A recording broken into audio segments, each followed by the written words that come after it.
helping people cope with and overcome life's challenges. This is Life Transformations with Michael Hart, certified Christian counselor and director of Ottawa's Elim Counselling Services.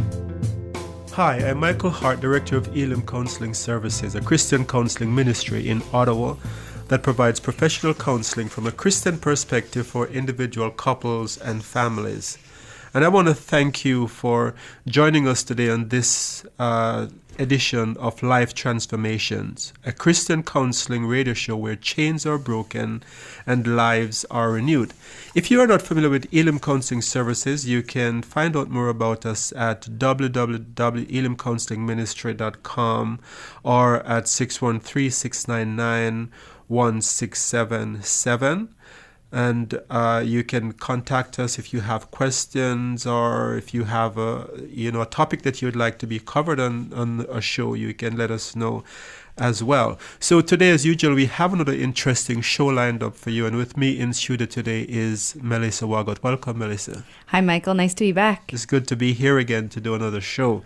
Today we are going to be dealing with a topic that's called stuck in transitions or life transitions. And it's a topic that I think a lot of people might not realize how important it is and how a lot of us struggle with life transitions. So, Michael, for the sake of the listeners, before we get too much into detail on this topic, can you start by just telling us what do you mean by life transitions? Okay, so one definition of transition is the process of a period of changing from one state or condition to another. So this could mean a change from one state of an occupation, a relationship, or in even spiritual terms, from one stage of spiritual maturity to another. So from that definition, Michael, moving from single to married or from married to being single would probably classify as a transition, would it not? Yes, absolutely. That would be one example of transition. And I wanted to have as a background today a scripture that shows a biblical example of life transition. And it is from Joshua chapter 1. And it's after the death of Moses, where Joshua is now taken over as the leader of the Israelites, and God is speaking to him. And I'll just read very quickly here a few verses from verse 6 to 10. So verse 6 reads as follows, "Be strong and courageous, because you will lead these people to inherit the land I swore to their forefathers to give them. Be strong and very courageous. Be careful to obey all the law my servant Moses gave you. Do not turn from it to the right or to the left, that you may be successful wherever you go. Do not let this book of the law depart from your mouth. Meditate on it day and night, so that you may be careful to do everything written in it. Then you will be prosperous and successful. Have I not commanded you? Be strong and courageous. Do not be terrified. Do not be discouraged. For the Lord your God will be with you wherever you go." And then the next verse 10 says, "So Joshua ordered the officers of the people, go through the camp and tell the people, get your supplies ready. 3 days from now, you will cross the Jordan." So here we have an example of Joshua taking over as the leader of Israel, as I have said before. And he's having this conversation with God. And 3 times in that conversation, in God speaking with him, God tells him to be strong and courageous. And the third one seems to be even amplified, because God says, "Have I not commanded you to be strong and courageous?" And then God says, "Do not be terrified." So we get an example here of Joshua being in this stage of transition after Moses' death, moving from being someone who is under command to being now the leader of the entire nation of Israel, and maybe having fear. We don't get the side of Joshua's conversation with God. But from what we see in chapter 1 of Joshua, you can tell that there is some emotional trepidation. Yes, he's a bit reluctant to fill those big shoes that Moses left for him. Absolutely. And sometimes life transitions can be very daunting.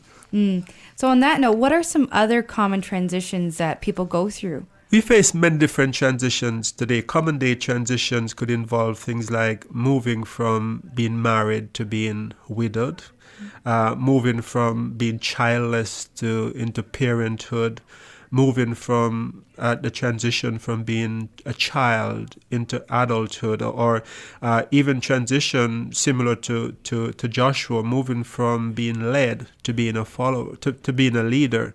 So someone who may have gone through seminary, Bible college, is now at a point where they have to make this transition where they have been listening to sermons and now they're going to be the one preaching those sermons. They're going to be the one people looking up to. And, similar to Joshua, there can be this period of internal conflict where the person struggles with taking on that new role. Transition, another common transition that a lot of young people go through is the transition from being student to being professional. You have been studying all these years and suddenly you're the doctor or you're the person, the lawyer who's going to give professional advice. And moving from that stage, a lot of students experience a lot of anxiety and fear when they think of moving on into these bigger roles. So as you're describing those examples, Michael, you've alluded to a lot of the emotional things you kind of work through as you go through these transitions. And the sense I get sometimes is that these transitions, sometimes even though they're wonderful, in some cases are chosen, other times they may not be so much so. Sometimes they may not go as smoothly as we'd like. And I get the sense that sometimes people can become stuck in that in-between state, whether from student to worker, from married to single, whatnot. What are typical reasons why people become stuck and unable to move on? I think one of the first reasons that comes to mind is fear of the unknown. You think about a person, an example of a student that I used before, where this person has spent 8-10 years in university. They have become familiar with the context of the university, and suddenly they are going to be in a new context where they are going to be in professional business setting with other business people who have been there for many years, who have years of experience. So fear can be a very common process in moving from one transition to another. But the thing about fear is fear can cause a person to become stuck. Okay. So because of the fear of the unknown, because of the new challenges and the new responsibilities that are often involved in transition, a person can shy away from it. So we have a story in John chapter 5, the man by the pool of Bethesda, and Jesus is having this conversation with him, and Jesus asked him a very strange question. And the question is, do you want to be made whole? Do you want to be made whole?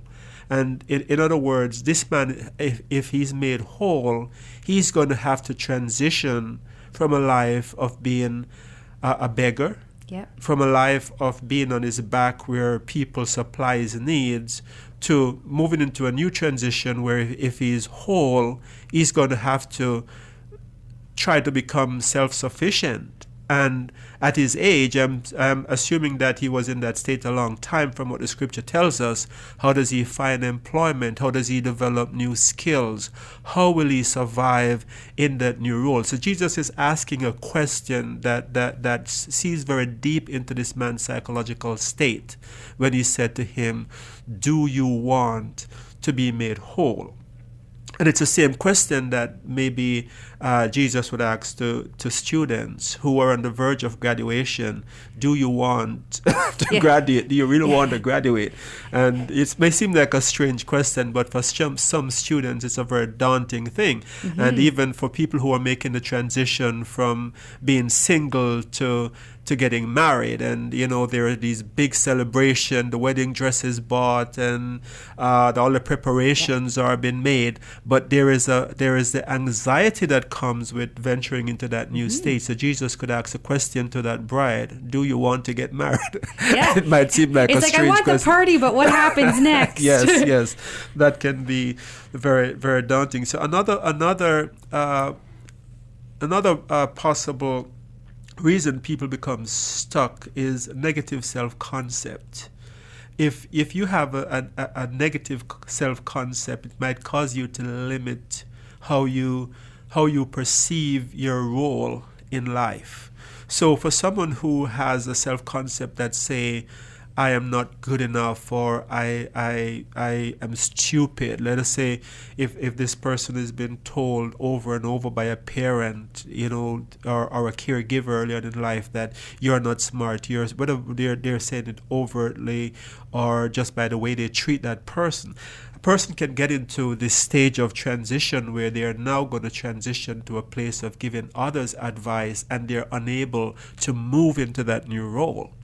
And they have the qualifications, they have the training, but it's as if they can't. And one of the examples that I have seen in my case is one lady who she did 8 bachelor degrees. Wow. Because she could not transition from a stage of student into professional life. She kept going back for another degree and another degree and another degree, because she just could not see herself as moving forward into this place of being a professional. So the studying was a delayed tactic. The studying was a way of remaining. And this was linked to sort of her negative self-concept of herself as a person. Yes.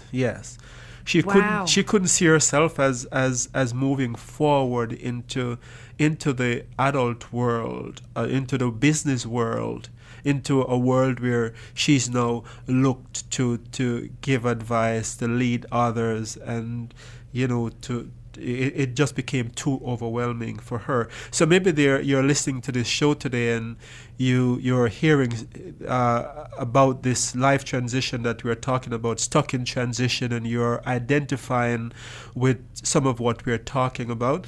I would say that give us a call at 613-699-1677, and we'll be able to help you to become unstuck, as we have helped many people. If you're new to the show, you're listening to the Life Transformation Radio broadcast, and I am your host, Michael Hart, and with me in studio today is Melissa Wagat. So, stuck in transition. So you had asked me what are some of the reasons people become stuck in this in-between state, and so far you have said fear, negative self-concept, and I would go as far also to say, to add to that, unhealed emotional wounds. Okay. Do you have an example of that? Right. So unhealed emotional wounds. An example of that comes to mind is a young girl who, when she had her first boyfriend, and she came home and she told her mother that she had a boyfriend, she has this crush on this guy, and her mother became very, very upset as a result of hearing that she had a boyfriend, to the point where she felt as if she had done something terribly wrong, that she was worthless, that she was somehow a lewd person because she had this crush on this guy. And so this happened at a very young age, maybe around 10 to 12, if I remember correctly. And that created a psychological wound in this young lady's life, to the point where since that date she never dated again. So fast forward, she's now in university, and she still hasn't had a second boyfriend. Wow. Now the parents are a little bit concerned. Yeah. Right? Now they want her to have now that they want her boyfriend. to have a boyfriend. Like, why aren't you dating? And as we unpacked the reasons behind her inability to move from the stage of being single to the stage of being in a relationship, what we found is that in this incident with her mom created such a wound in her that she would not put herself in in a situation where she would begin to like anyone, and she sabotaged many potential relationships. As we begin to look at her situation, we realize that yes, you could have had a relationship with this person and with this person, good guys, good character, but she ended up sabotaging those relationships. And was she doing this even consciously, or was it only after you guys kind of unpeeled these layers that you figured out what was going on? A lot of these emotional wounds act out on a subconscious basis. Like many people do not realize the connection between their past experiences and the present way in which they're acting in the midst of situations. So I'm giving you here a very brief summary, but we got to this stage after weeks and months of counseling where we begin to look at some of the roots. And she said, I remember exactly how I felt on that day when mom became very upset and let me felt worthless because I had a crush on a boy. So in the course of the counseling, she was able to get over that, but she was in a stage where even a potential relationship at that time where someone liked her, wanted to move forward, she just couldn't bring herself. She kept pulling back. She kept pulling back from that relationship because in her subconscious mind, a relationship is a bad thing. A relationship with a boy is a bad thing. And this might be a simplified version of the whole story, but there are other things that the mother have said over time again that played into that. So unhealed emotional wounds can, an example of that I see also involve clients who, when they make a transition from one stage to a next, like from make a transition into parenthood, like maybe they have their first child and suddenly they're flooded with a lot of negative emotions, and they have no idea where is all of this anger coming from. Because you're supposed to be happy. You're supposed to be happy. This is supposed to be a joyous moment. But I have had this child, and all of a sudden, now that I am a mother, I am just so angry and I cannot explain. In a lot of those cases, when we begin to look at the past issues, we realize that there are a lot of unresolved emotional wounds with that person, mother, that now that she's a mother, these emotional wounds are being triggered. That sight of that little baby is triggering her pain as a child. Not that she doesn't love the child, but that the pain from her, how her mother treated her, has now become more real because she's seeing this helpless child that needs love, attention, and dedication, all of which she didn't get. So these are some of the ways in which unhealed emotional wounds affect. And there's also bitterness and unforgiveness can be a reason why people become stuck. You had asked me about what are some of the reasons people become stuck in these transition state. So a lot of times we find that people who have had bad experiences in one relationship, for example, and they're bitter and very resentful, and they haven't forgiven that other person, they can't move on into a new relationship. Yep, they're stuck until that bitterness, as you say, until they can address it and resolve it. They just can't move on, at least in a healthy way, absolutely, to anything new. Absolutely. So you've been listening to the Life Transformation radio broadcast, Elam Counseling radio show, and I'm your host, Michael Hart, and we're discussing life transformations, stuck in transformation, life transitions, stuck in transition. And with me in studio today is Melissa Wagat, and so far we have talked about different kinds of transition, and we said it's moving from the process of moving or changing from one state or condition to another. And we're looking at the story of Joshua in Joshua chapter 1 verse 6 to 10 as a background. So when we talk about fear, Melissa, like we can sense the fear that Joshua may have been under in making this transition, filling this big shoe, as you said before. Absolutely. And that's where we see God basically commanding him to be courageous over and over again. Yes. And it was only after he was basically commanded to do so that he moved on and started that transition. So on that note, we've been talking about a lot of the things that get you stuck in transition. Yes.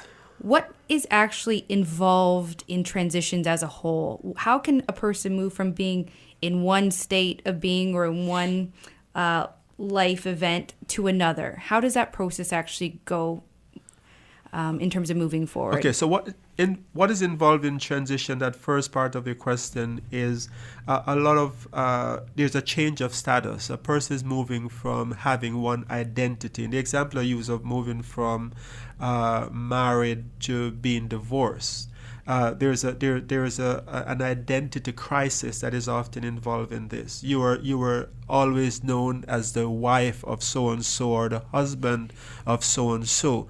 You had an identity among your circles of friends, and suddenly or over time that has now transitioned to, I am now the divorced person, I am now the single mom, or I am now the single dad. And that can be very hard because it means adjusting to a new reality. So there are sometimes when people go into a defense mechanism called denial, where they refuse to accept the fact that their status have changed. Similarly, a person who is moving from being married to being widowed can be stuck in transition where they refuse to get rid of the belongings of the person who are deceased. In some cases, I see after 5 years, the person's toothbrush is still in the bathroom because this person cannot accept the fact that their status have changed. With what is involved with transition, there's also change in responsibilities.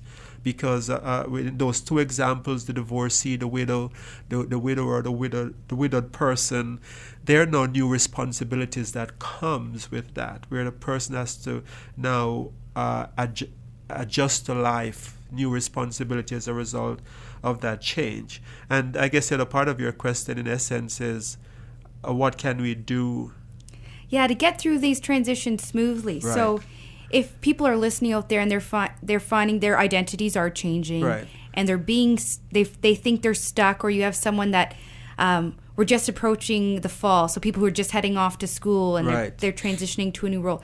What advice can you give to people who are stuck? And for people who are approaching these life transitions, what advice can you give to them so they don't become stuck and they can kind of transition through these life events as smoothly as possible, recognizing that stuff happens, and in spite of our best intention, sometimes it's not as smooth as we'd like? I think the first practical thing that you should, and I think you use a good example, like people going back to school. There are people who are transitioning from one year to the next, and sometimes people will fall out of a course or drop out of their course of study because of fear, and the fear of the unknown and the responsibilities that is going to come in moving from a second year to a third year student. And so I guess the first thing that can be done is to take that first step. Make the first step. Don't think about completing the whole journey. So a person who is on the brink of this new course of study can be thinking about, what will happen down the road with all of these papers that I'm going to do. I would say, don't worry about those papers. Don't worry about all the years of study you have to put in ahead of you. Just take the next step. You don't need to write your thesis on your first day of class. Absolutely. That's a very good way. You don't have to do that 50-page or that 100-page thesis the first day of class. Just take the first step and think about that first step. But if we consume ourselves with the whole picture, then there's so much unknown part of the puzzles where that can paralyze you, where you can't move on because there's just too much unknown. The second thing that can be done is to focus on what you can do, not on what you can't do. I had a client who was stuck in transition from grade 9 to grade 10. He was just in so much trepidation about not being able to do grade 10 work because he was looking at some books in grade 10 in the middle of the books and saying, I have no idea what is in what these questions are about. So I just helped him to see that grade 10 is a continuation of grade 9. and he could do some of what is in the first part of that math book.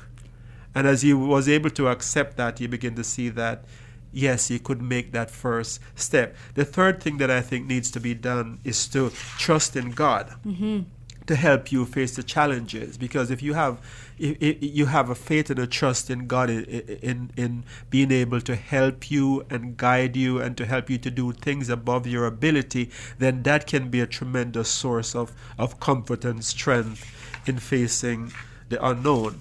I think a fourth thing that can be done is to think back to past transitions that you have gone through successfully. You have this example of the young man moving from grade 9 to 10. He had gone from grade 8 to 9. Yep, and he did it. And he did it. So therefore, think of past transitions. And I would say if you're really, really stuck, seek professional help, because sometimes a person can be so stuck as a result of past emotional wounds that they need professional help to be able to move forward. So unfortunately, Melissa, we have come to the end of today's show, and I want to thank you for being with me in studio today and to help me explore this topic. You're welcome, Michael. If you have a question or a topic that you'd like us to discuss, please give us a call at 613-699-1677.